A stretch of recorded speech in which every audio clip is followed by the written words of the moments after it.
is a lot of weather to talk about for today and the coming week, but we got to stop and talk a moment about this gorgeous sunset we had last night.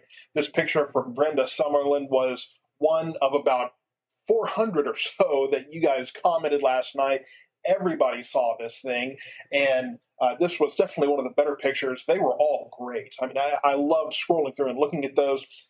I can only pick one for the broadcast today, so I wanted to make sure to at least have one of those in here because it was just beautiful, and it was a gorgeous sunrise this morning too. Unfortunately, I forgot to put that post up asking for those pictures, but just a great look from the high-level clouds that we have coming through our area.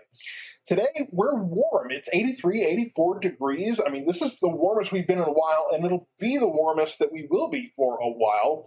The record high is in the 90s, actually, if you can believe it. So we won't quite be record heat today, but it is warm. And then overnight tonight will be right around where our highs usually should be this time of year, mid-60s overnight tonight. So as we go forward, though, it will be breezy out there. It won't be as windy as we're looking at for the next few days. Across the area, 10 to 15 miles per hour for those winds.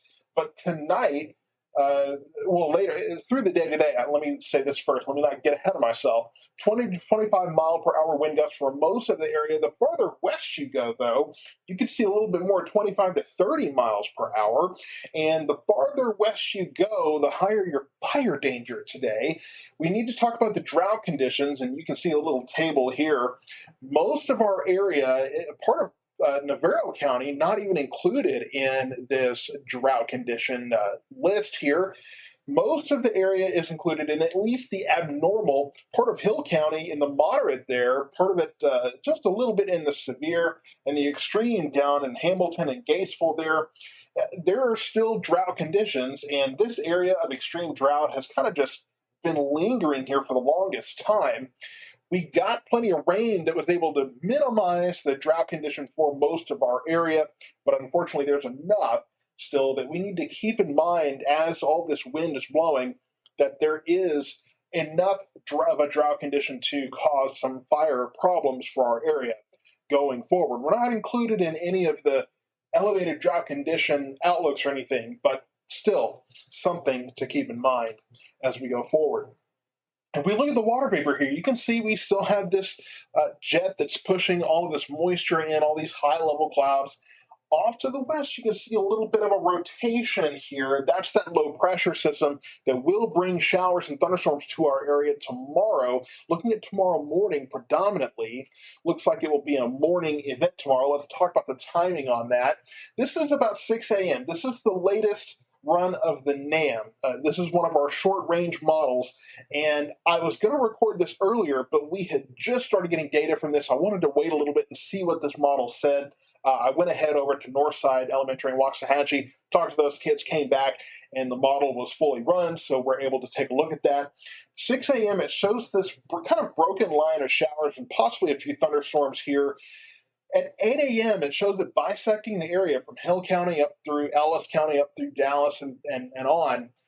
And this line could have some heavier rain in it. At the moment, there's no risk for severe weather that's actually published for our area. These will be moving quickly, which means they will probably have some gusty winds.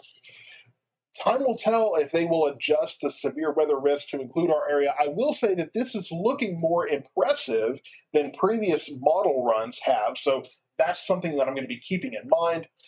But these are moving very quickly. By 10 a.m., they're out of our area. They're gone. They're off to the east, and we should be done. So by 10, 11 o'clock tomorrow morning, we should be done and on to a nice day and looking ahead to a cool down that does exist in the forecast as we go forward. Here's that low pressure system that we will see that coming in. And here's that cold front, kind of this push of building Arctic air that will push into our area. Will it be Arctic enough to cause wintry conditions? Absolutely not. Unfortunately, I think I actually had a student asked me this morning, what are the chances of snow? I had to tell him not very good because we're getting out of spring at this point, or out of fall, out of winter.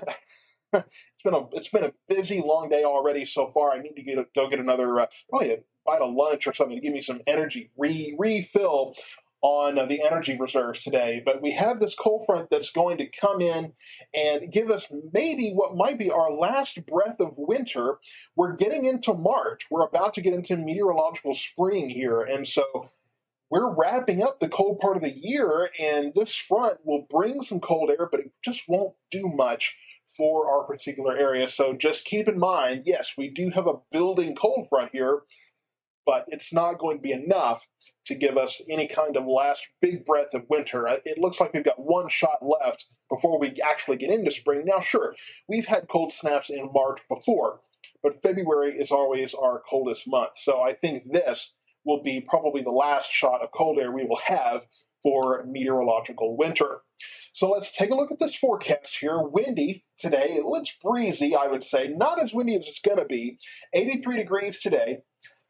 Tonight, we start watching that system coming in from the west. Now, the thing is, tonight we will start the strong winds. So I don't have a nighttime wind speed here, but the winds will start to increase tonight and tomorrow. Look at this, 20 to 25 miles per hour, 30 to 35 mile an hour wind gusts starting tonight into tomorrow.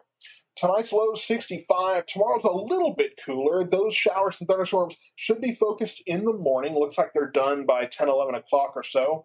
78 degrees tomorrow, and I've got a low of 55 there. Thursday's just a little bit cooler and still breezy there. 70 miles per hour, 5 to 15 miles per hour, 70 for your high. Tomorrow night, we start cooling down. We're in the mid-40s for those lows, and we get that next push of cold air Thursday night into Friday. Friday's our cool day, 55 degrees, could be a few showers there. Breezy northeast wind at 10 to 15 miles per hour. Overnight, Friday night into Saturday, 47 degrees. We don't cool down much because we have this warm front coming in, and that warm front will bring moisture and cloudy conditions to our area, setting up for our next chance of storms Sunday into Monday.